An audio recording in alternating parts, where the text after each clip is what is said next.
La news date un peu, mais j'avais pas traité l'actu. L'équipe d'Elon Musk quitte son bureau, le lieu est retrouvé jonché de drogue, de rats et de cafards.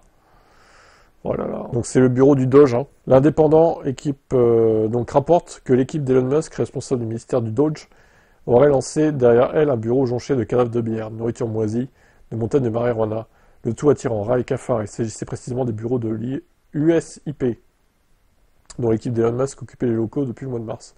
Peu après son élection, Trump avait en effet demandé à démanteler l'institut créé en 1984 par Reagan et financé par le Congrès américain. Cette ONG avait pour but de prévenir et résoudre les conflits internationaux.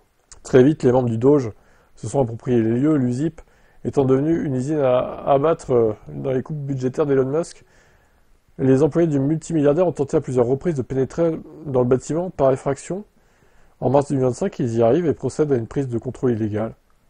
What the fuck? Expulsés de force par la police et les agents du FBI, les employés de l'USIP ont finalement pu réintégrer leur lieu de travail fin mai, après qu'une décision de justice a validé le démantèlement par Trump. Mais en réintégrant leur bureau, ils découvrent le bâtiment infesté de ces saletés. Il fumait de l'herbe dans le bâtiment, les bureaux eux-mêmes ont été abîmés. De nombreux drapeaux de l'USIP avaient disparu du bâtiment. D'accord, en gros c'est des squatteurs en fait, quoi. Un peu ça, hein. Des dalles de plafond ont été mystérieusement enlevées, elles ont disparu, poursuit le chef de sécurité, évoquant également des dégâts des eaux importants, des barrières de sécurité pour véhicules hors d'usage. L'apparition de mauvaises herbes dans la tour de refroidissement et des graffitis sur les murs extérieurs. On dirait des squatteurs, hein. Des punks à chiens en fait, qui squattaient les lieux en fait, c'est un peu ça quoi. Des centaines de chargeurs ont été jetés dans les poubelles de recyclage et des poubelles que les employés ont dû déterrer.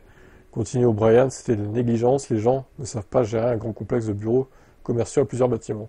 Ces gens, pardon, pas les gens. Et la Maison Blanche n'a fait aucun commentaire. Je sais pas comment il les a recrutés ces gens-là, mais c'est ni fait ni à faire. Hein.